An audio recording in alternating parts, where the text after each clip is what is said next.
regardez la vidéo. Ça s'est passé le même jour.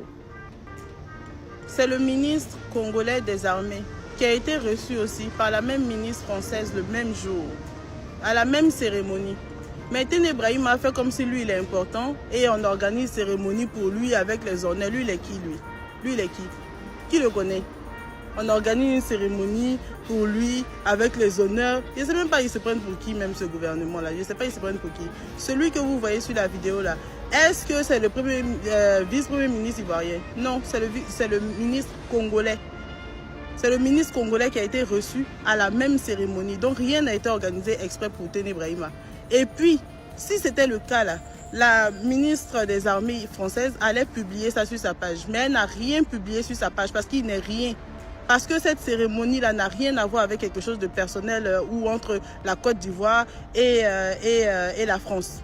Et d'ailleurs, Téné Brahima nous a fait une révélation. Il nous a révélé que la France et la Côte d'Ivoire et d'autres pays du Golfe de Guinée s'apprêtent à attaquer des pays africains. Écoutez. De la défense. La France et la Côte d'Ivoire ont une histoire ensemble, une histoire en matière de défense, en matière de sécurité. Et nous avons parlé un peu de tous les points en cours de développement, que ce soit au plan gestion du terrorisme, que ce soit au plan donc, de la gestion de l'espace maritime. Nous avons ensemble un certain nombre de tâches à accomplir et je peux vous dire que les choses se présentent très bien. La ministre des Armées françaises là, dit que leur souveraineté est non négociable. Et pour ce faire, ils doivent réindustrialiser le pays. Ils doivent fabriquer les armements de leur pays. Mais Téné Brahima a dit que non, que leur souveraineté là, dépend de la France. Vous allez voir le double discours. Vous allez voir le discours de Téné Brahima qui n'a rien compris à l'ère dans laquelle nous sommes en fait. Lui, il veut être soumis, il veut être, comment dirais-je, il s'aplatit, il aplatit même le pays pour ses propres intérêts. Écoutez à quel point la France se sert de la Côte d'Ivoire et des journaleux, des faux journalistes qui passent à la télé, les drosophiles là. Comment la France se sert d'eux pour passer leur message et puis pour défendre leurs intérêts à eux. Pas les intérêts des Africains, pas les intérêts des Ivoiriens, mais les intérêts des Français en Afrique et par les Africains.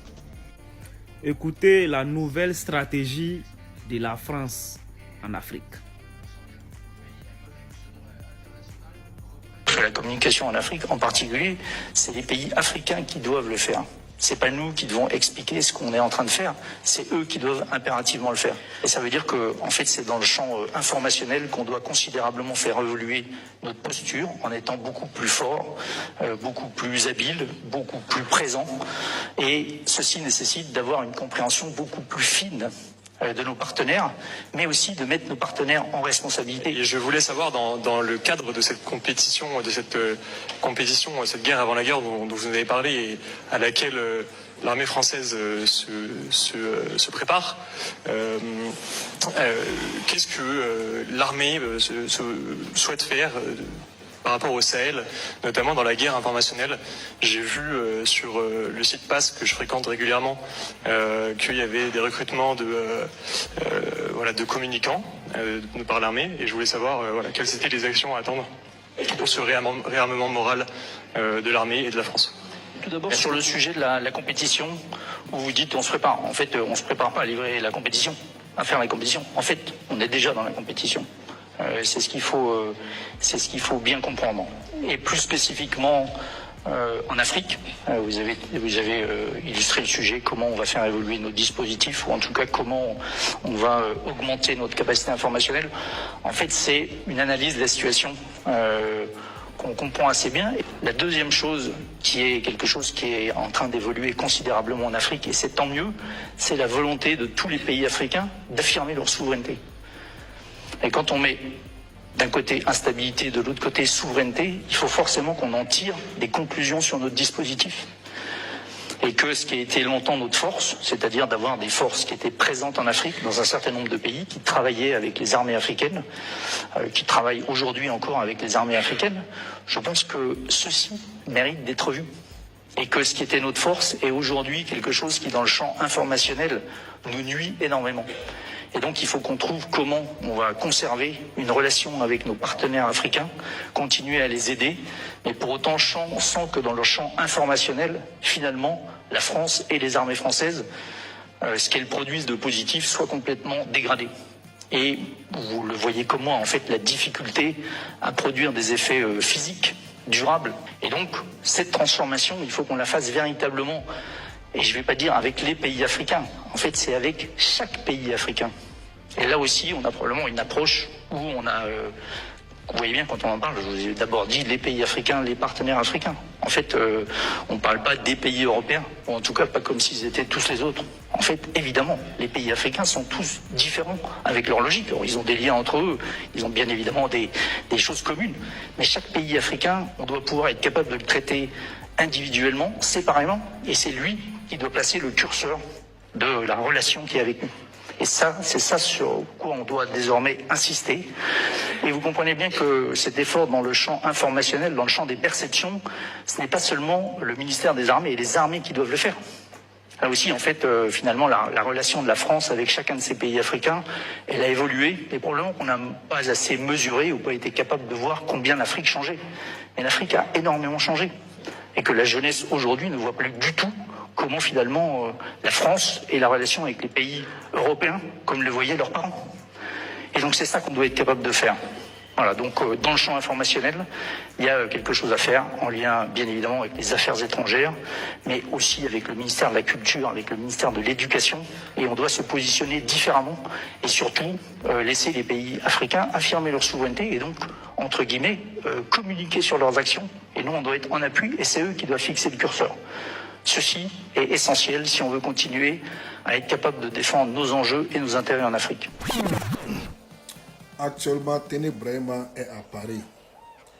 Comme on l'a si bien dit, il y a une guerre de succession qui dante Patrick Achi où Téné Brahima va succéder à M. Alassane Ouattara. Comme Macron n'aime pas la tête de Téné Brahima, actuellement il a pris son avion direction Paris pour aller négocier avec Emmanuel Macron. Emmanuel Macron a si bien dit, Téné Brahima, les Ivoiriens n'aiment pas ta tête. Donc toi là, tu ne peux pas prendre la place de M. Ouattara. Il faut laisser la place à Patrick Achi. Donc actuellement, Téné Brahima, il ne veut pas attendre. Il a fait voyage pour aller voir Emmanuel Macron, pour aller discuter de celui qui va succéder à la place de Alassane Dramane Ouattara. Car actuellement, ça ne va pas. Il a disparu. Donc il faut un successeur dès maintenant. Quand vous dites que c'est la France qui il a tout dit. La Côte d'Ivoire, ce n'est pas un pays libre. Aux Champs-Élysées, là, il y a une chambre là-bas qu'on appelle cellule de l'Afrique. C'est dans cette chambre-là que tout se passe. Et les présidents français, ils reçoivent tous les présidents africains dans cette cellule de l'Afrique là pour prendre les grandes décisions. Quel président va diriger ce pays? Quel président va diriger ce pays? Ça fait tellement honte là. Nous attendons uniquement le feu vert. Car nous savons déjà que la France va être éliminée militairement et physiquement. Ça, qu'il le veuille ou qu'il ne le veuille pas, ça finira par arriver. Vous pensez que c'est ce pays colonial qui a brutalisé la communauté noire pendant un siècle et nous allons continuer à les laisser croire qu'ils peuvent se permettre de faire ça à nos enfants, à nos grands-parents, tout ça, sans pouvoir les réprimander eux là. Ils rêvent, Hugo. Ça, faut qu'ils se le disent, ils rêvent. Ils rêvent debout même. Tout ce qu'ils ont fait va finir par revenir avec des intérêts. Et nous n'avons pas peur, nous. On attend juste le feu vert, Hugo. Eux, ils croient qu'ils sont forts sur papier. Mais sur le terrain, on sait déjà qu'ils sont zinda, Hugo. Ça, on le sait, Hugo. On attend juste le feu vert, Hugo. Quand le feu vert sera donné, Hugo, sois-en sûr à 100%.